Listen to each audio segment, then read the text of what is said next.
Hello everyone. देखिए, last lecture में हमने आपको नॉर्मेलिटी के कंप्लीट कॉन्सेप्ट के बारे में बताया था। पूरा कॉन्सेप्ट हमने नॉर्मेलिटी का लास्ट लेक्चर में आपको बता दिया था। आज के लेक्चर में मैं आपको नॉर्मेलिटी पे बेस्ड क्वेश्चन करवाने वाला हूँ। ठीक है, तो चलिए हम लोग स्टार्ट करते हैं। और आप लोग ध्यान दीजिएगा, जब भी मैं कोई क्वेश्चन दूंगा तो आप वीडियो पॉज करके पहले खुद से ट्राई करोगे, उसके बाद अपने सॉल्यूशन से और मेरे सॉल्यूशन को मैच करोगे। ठीक है, स्टार्ट करते हैं। पहला, find number of gram equivalent absolute. Find number of gram equivalent of solute इन। पहला पार्ट है 49 ग्राम H2SO4 सॉल्यूशन।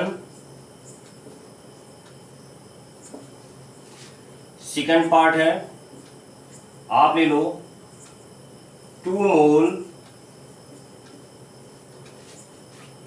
मोल calcium hydroxide solution. Third part आप ले लो कि आप ले लो ना, कुछ भी ले लो, 10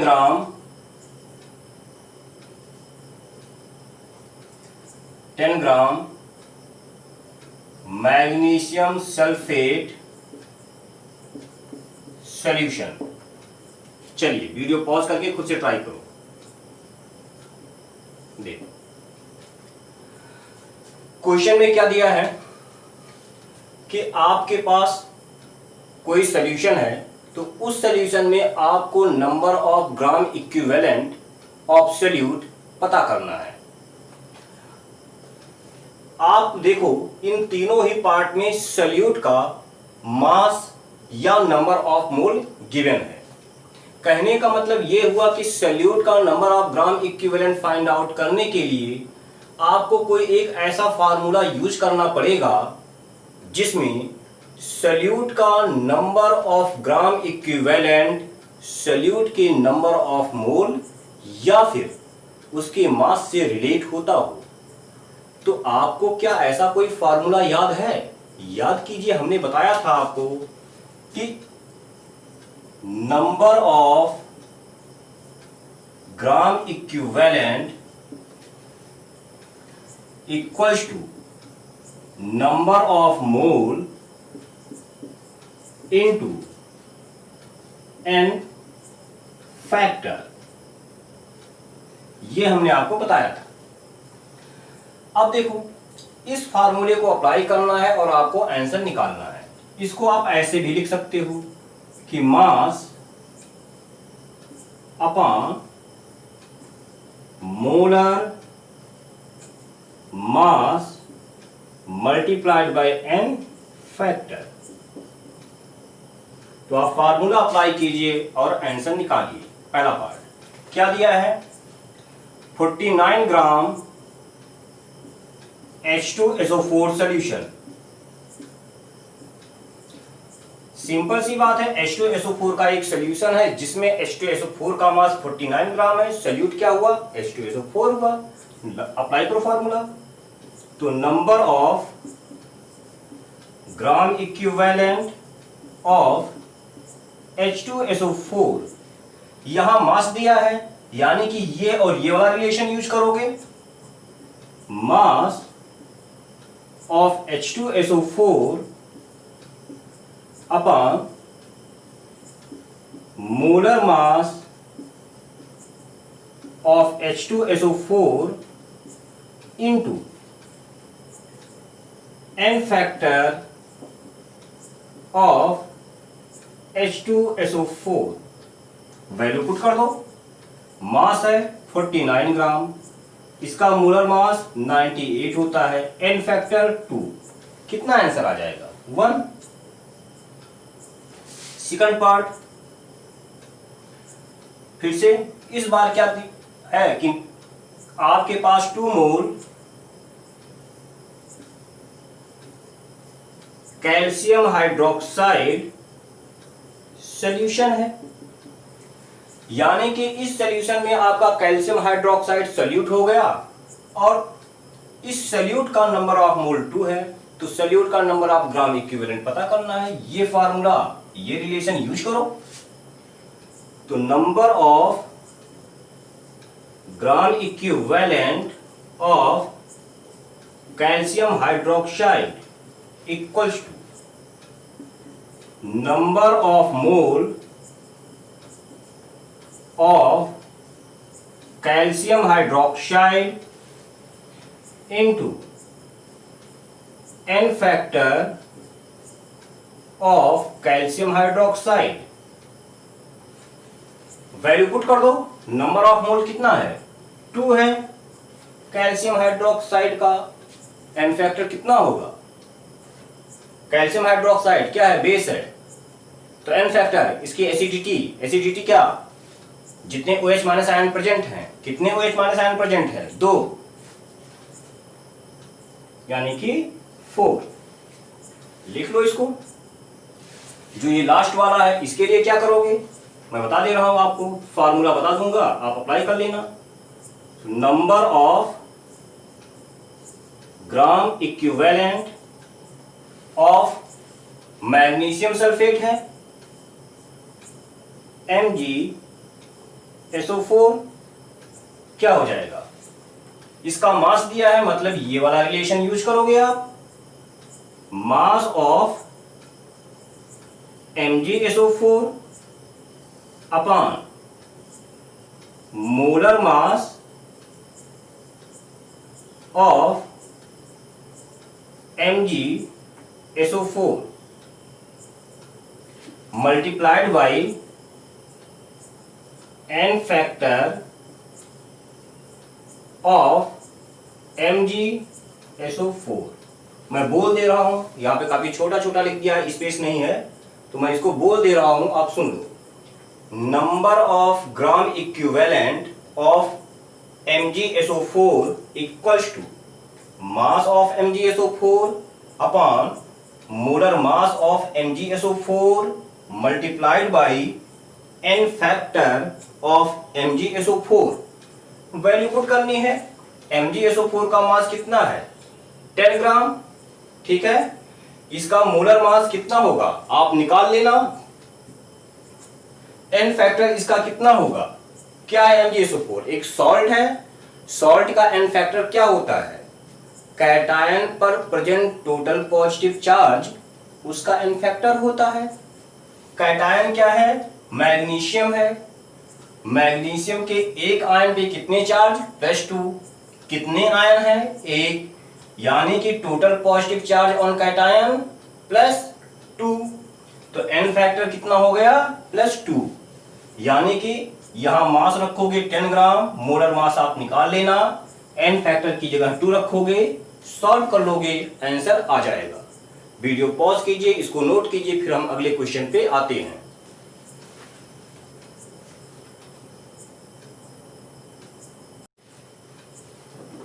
चलिए अगला क्वेश्चन देखते हैं हम लोग। समझ में आ रहा है ना? बहुत ही सिंपल सा है।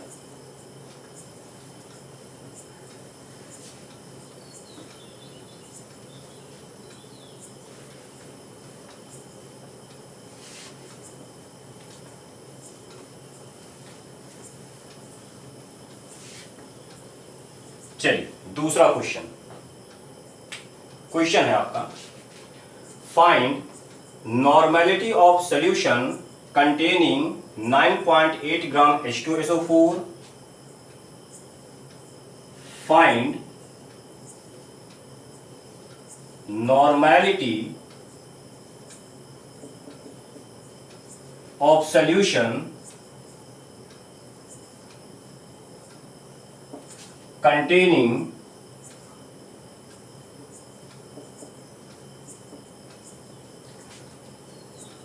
9.8 ग्राम H2SO4 in 250 centimetre cube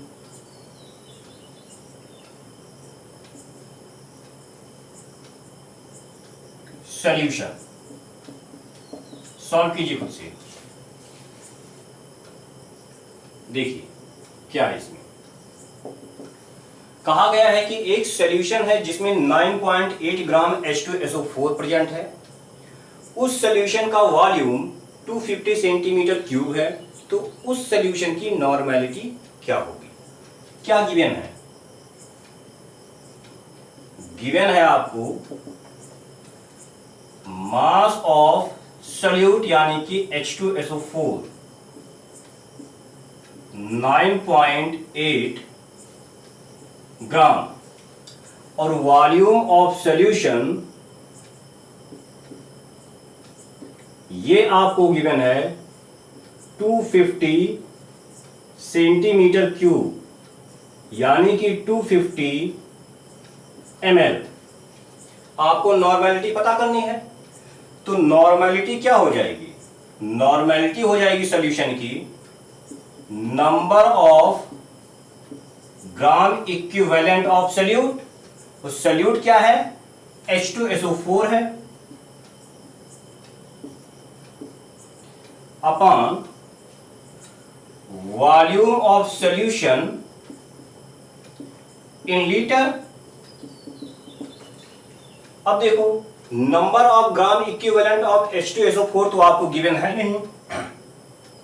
H2SO4 के बारे में एक ही इंफॉर्मेशन गिवन है कि H2SO4 का मास 9.8 ग्राम है। कहने का मतलब इस गिवन इंफॉर्मेशन का यूज करके आपको H2SO4 का number of gram equivalent find out करना होगा। तो कैसे फाइंड आउट करोगे?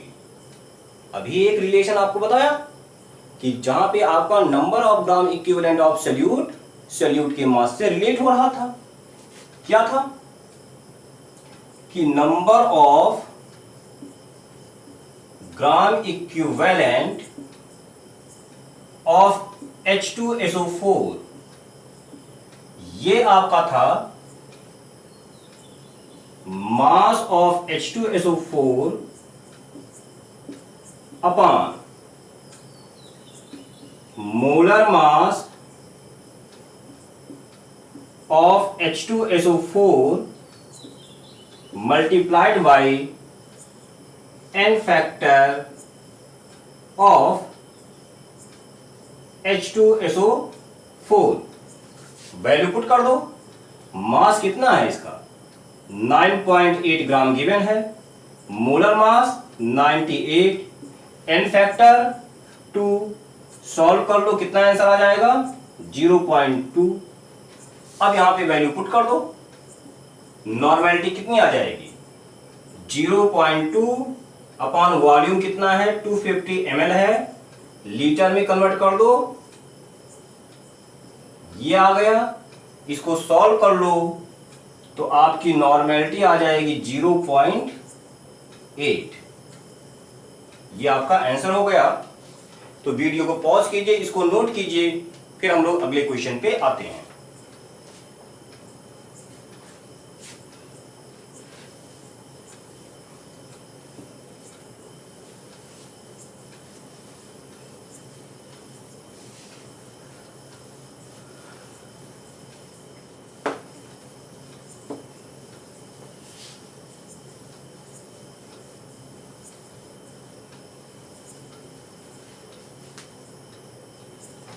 देखिए तीसरा क्वेश्चन। ये क्वेश्चन अच्छा है, लेकिन आप लोग खुद से ट्राई करना इसको। 1 litre of N/2 HCl solution,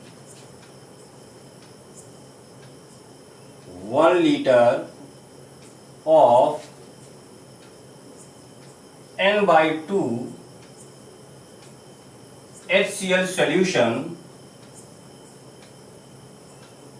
is heated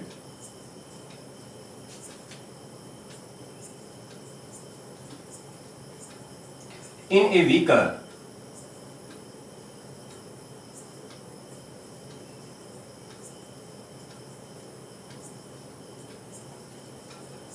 it was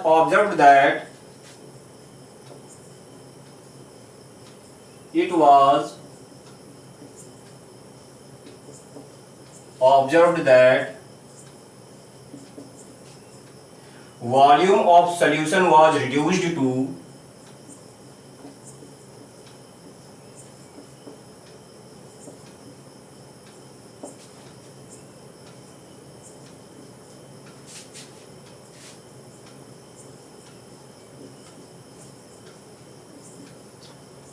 600 ml,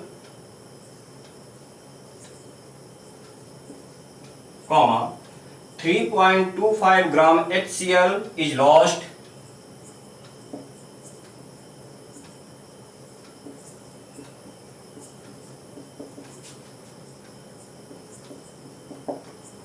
Find normality of new solution.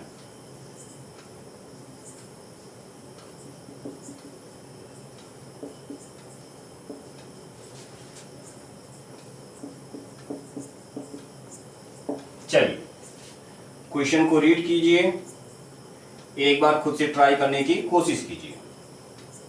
क्या कहा जा रहा है क्वेश्चन में? क्वेश्चन में ये कहा जा रहा है कि HCl का एक सॉल्यूशन है जिसका वॉल्यूम 1 लीटर है, नॉर्मेलिटी N/2 है। अब उस सॉल्यूशन को आप हीट कर रहे हो और हीट करने के बाद एक ऐसा कंडीशन आया कि उस सॉल्यूशन का वॉल्यूम 600 ml हो गया और उस सॉल्यूशन से 3.25 ग्राम HCl लॉस्ट हो गया, कम हो गया।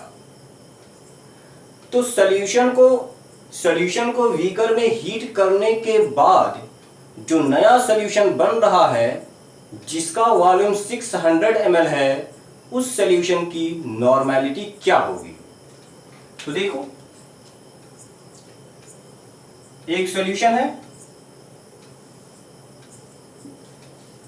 इसका वॉल्यूम कितना है?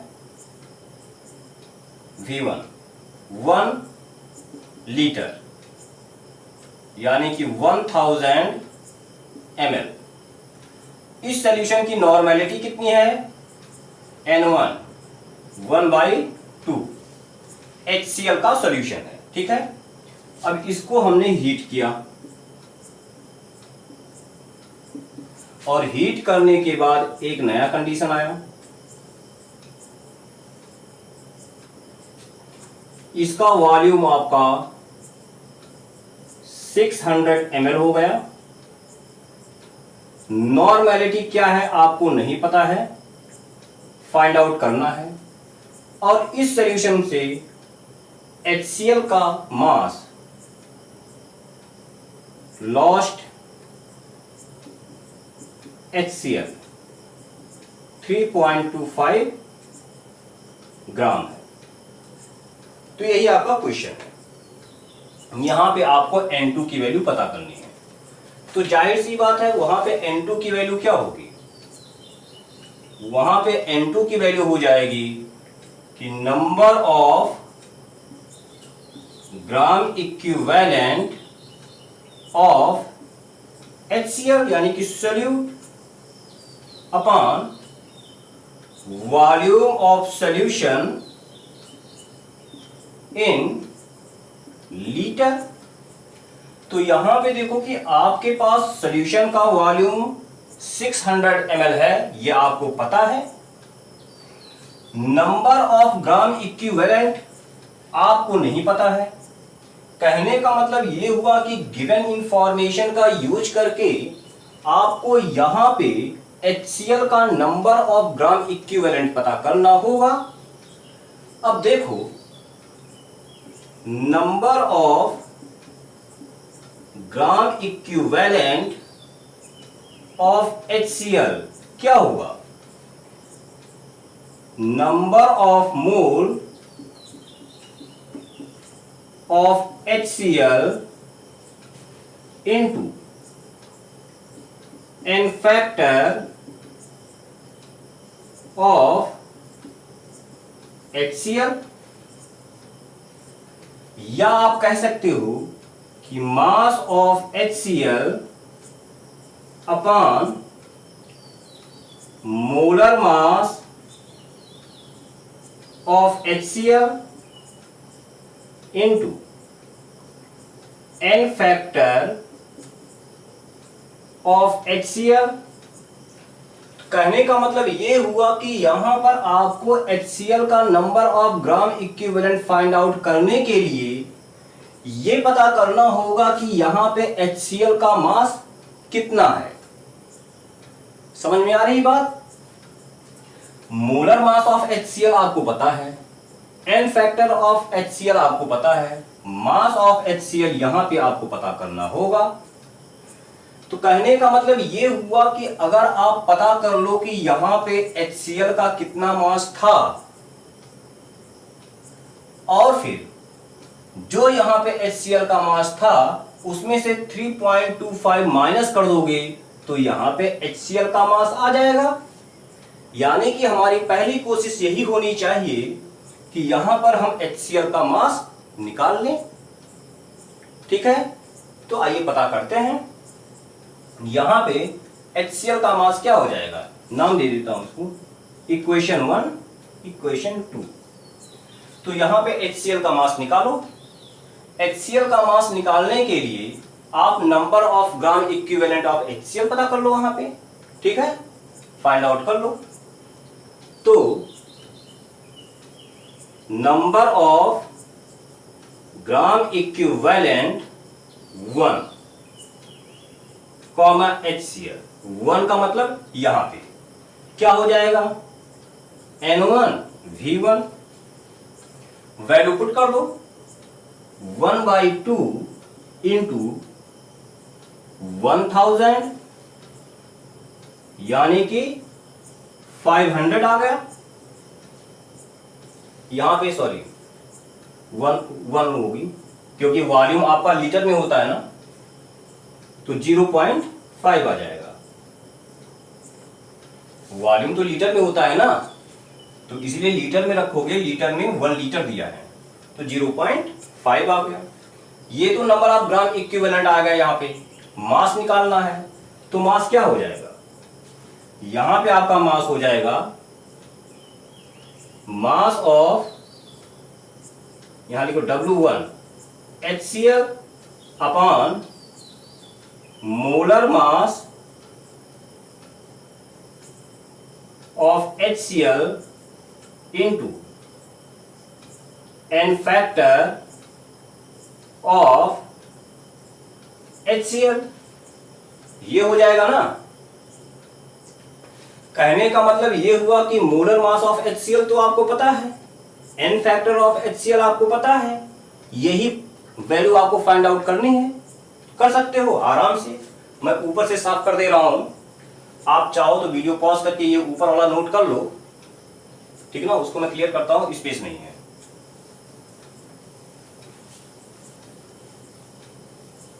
तो देखो इसी को मैं यहां लिख रहा हूं, तो यहां से आप देखो क्या हो जाएगा,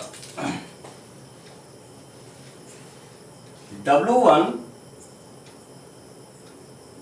ऑफ HCl बराबर क्या हो जाएगा 0.5 into molar mass of HCl कितना होता है 36.5, n फैक्टर ऑफ HCl कितना होगा 1 होगा।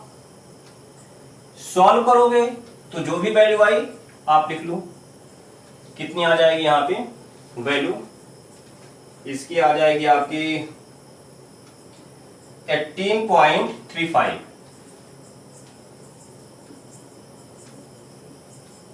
ग्राम।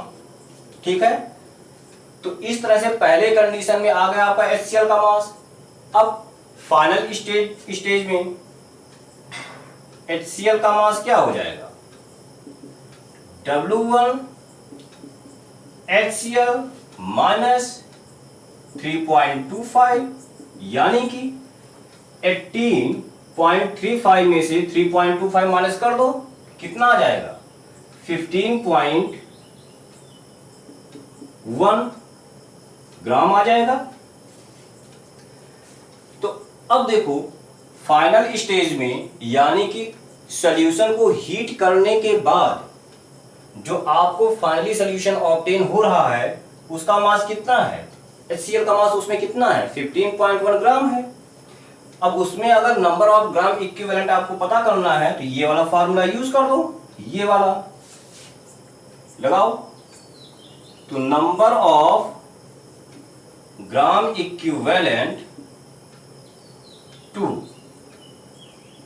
कॉमा HCl कितना हो जाएगा, डायरेक्ट फार्मूला अप्लाई कर रहा हूं मैं, 15.1 अपॉन 36.5 इंटू 1। आप सॉल्व कर लेना, इसकी वैल्यू आ जाएगी, मैं देख के बता रहा हूं 0.41 ये आ गया। अब आपको क्या करना है, नॉर्मेलिटी निकालनी है तो डायरेक्ट यही फार्मूला आपको अप्लाई कर देना है। तो नॉर्मेलिटी क्या हो जाएगी आपकी, नंबर ऑफ ग्राम इक्विवेलेंट कितना है 0.41 है upon volume of solution in litre, final case में वॉल्यूम कितना था 600 ml, इसको लीटर में कन्वर्ट कर लो, इसको सॉल्व करोगे तो आपका नॉर्मेलिटी आ जाएगा, मैं देख के बता रहा हूं आपको 0.685। ये आपका आंसर हो जाएगा। तो वीडियो पॉज करो, इसको नोट करो, फिर अगले क्वेश्चन पे आएंगे।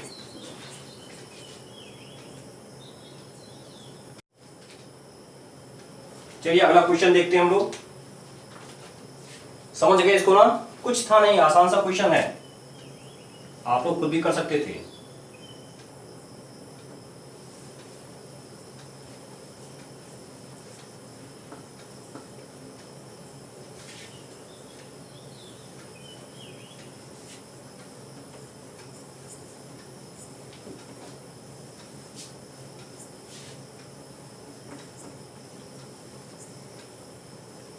चलिए अगला क्वेश्चन देखिए, fourth.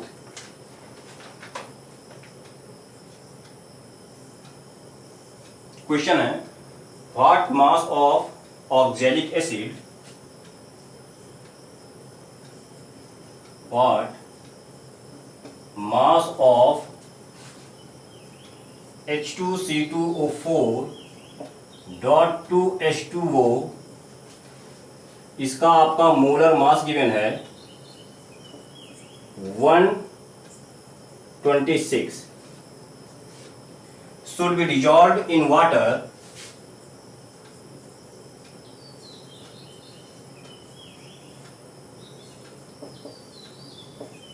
dissolved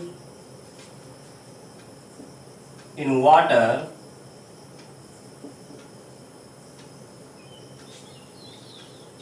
to prepare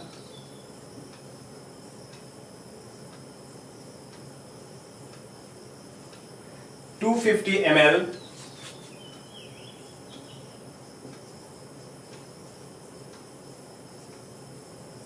सेंटीनॉर्मल solution. देखिए क्वेश्चन सॉल्व कीजिए खुद से। देखिए क्वेश्चन है, ये किसका फॉर्मूला है, ऑक्सैलिक एसिड का है, बताया था ना। तो देखिए क्वेश्चन है कि ऑक्सैलिक एसिड को वाटर में डिसॉल्व करके एक सॉल्यूशन का फॉर्मेशन किया गया है। उस सॉल्यूशन का वॉल्यूम 250 ml है, नॉर्मेलिटी सेंटीनॉर्मल है। तो उस सॉल्यूशन में आपको ऑक्सैलिक एसिड का मास फाइंड आउट करना है। सिंपल सी बात, फिर से वही भाई, नॉर्मेलिटी क्या हो जाएगी, number of gram equivalent of solute, और सॉल्यूट क्या है आपका ऑक्सैलिक एसिड है, अपॉन वॉल्यूम ऑफ सॉल्यूशन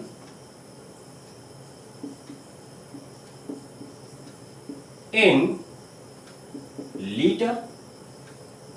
ठीक है, अब गिवन क्या है आपको ये गिवन है कि सॉल्यूशन का वॉल्यूम 250 ml है, यानी कि 1/4 लीटर। साथ में आपको यह गिवन है कि नॉर्मेलिटी क्या है, सेंटी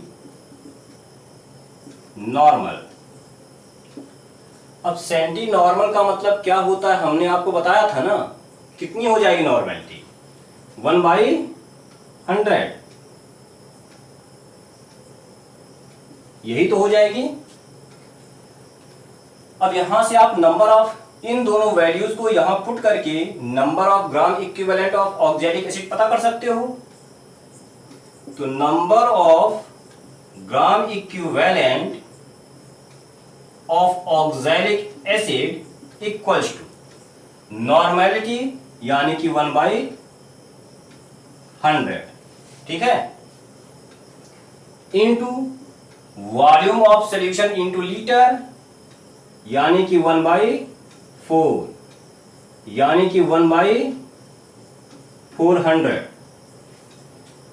अब इसको आप क्या लिख सकते हो, number of mole of oxalic acid into n factor of oxalic acid equals to 1/400। अब नंबर ऑफ मोल ये तो आपको फाइंड आउट करना नहीं है, आपको फाइंड आउट करना है मास ऑफ ऑक्सैलिक एसिड। तो number of mole of oxalic acid को मास के टर्म में रिप्रेजेंट कर दो, तो लिख दो mass of oxalic acid upon molar mass of oxalic acid into n factor of oxalic acid equals to 1/400। अब देखो molar mass of oxalic acid आपको पता है, n factor of oxalic acid आपको बताया था ना कितना होता है, 2, याद है, भूल गए, ये 2 होगा। ये पता है, ये पता है, ये पता करना है, निकाल लो। तो मास ऑफ ऑक्सैलिक एसिड क्या हो जाएगा, मोलर मास कितना है 126 इंटू 1/400 इंटू एन फैक्टर 2। इसको सॉल्व कर लोगे तो आंसर आ जाएगा, आंसर आएगा इसका 0.1575। ये आपका सॉल्यूशन है। तो वीडियो पॉज करके इसको नोट कीजिए, इसके बाद मैं आपको इसका आखिरी क्वेश्चन करवाऊंगा।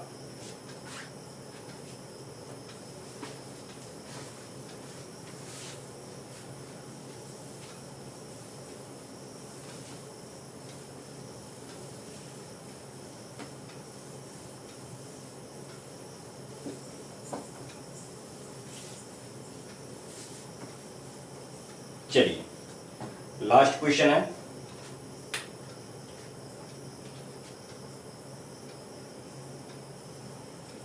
the equivalent mass of divalent metal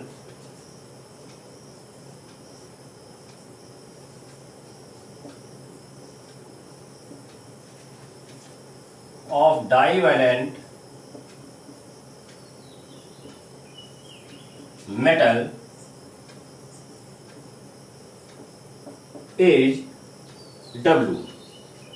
Find molar mass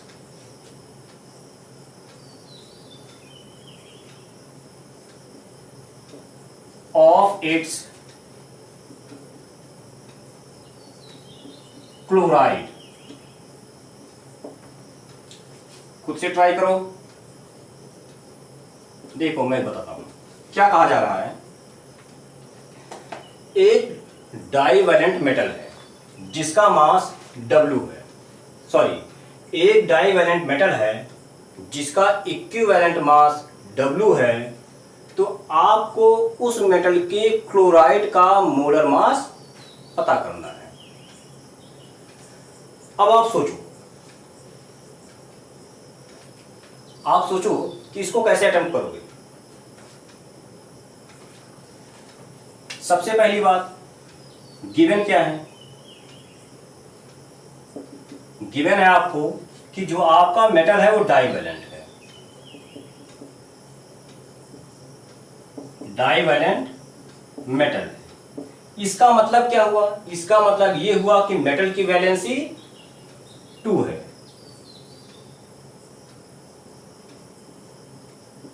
valency of metal ये 2 है। दूसरा गिवन है कि आपका इक्विवेलेंट मास ऑफ मेटल ये है आपका W। तो आपको पता करना है कि इस मेटल के क्लोराइड का मोलर मास क्या होगा। तो सबसे पहले हम क्या करते हैं कि जो मेटल क्लोराइड का फॉर्मूला है वो लिख लेते हैं। तो मेटल क्लोराइड का बात करते हैं।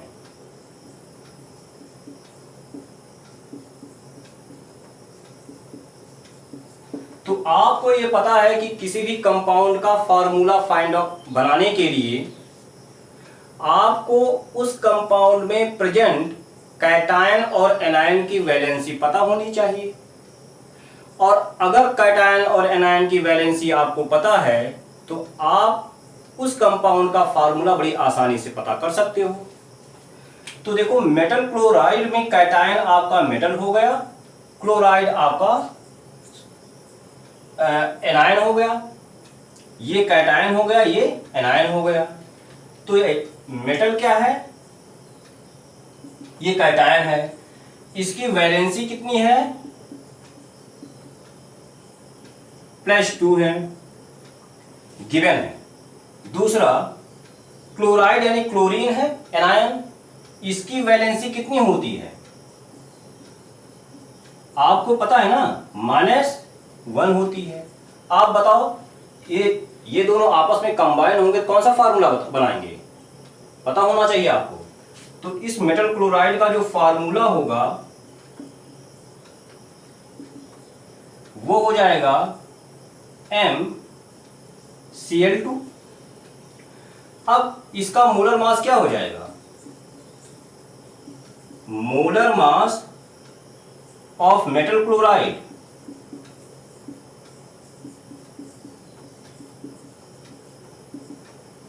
जितने एटम इसमें प्रेजेंट हैं सारे एटम के एटॉमिक मास का सम। कौन कौन सा प्रेजेंट है? एक तो मेटल और 2 क्लोरीन का। एज्यूम कर लीजिए कि मेटल का एटॉमिक मास m1 है, plus 2 into atomic mass of chlorine. Chlorine का एटॉमिक मास कितना होता है? 35.5, यानी कि इसकी वैल्यू आ गई m1 + 71। m1 है आपका मोलर मास ऑफ मेटल। ये आ गया। कहने का मतलब अगर आपको m1 की वैल्यू मिल जाए तो आपको मेटल क्लोराइड का मोलर मास मिल जाएगा। तो अब देखो, आपको गिवन है इक्विवेलेंट मास ऑफ मेटल। क्या आपको कोई ऐसा रिलेशन पता है जो किसी एलिमेंट के इक्विवेलेंट मास को उसके मोलर मास से रिलेट करता हो? ऑब्वियस सी बात है। क्या होगा? आपका जो इक्विवेलेंट मास होगा मेटल का वो हो जाएगा मोलर मास ऑफ मेटल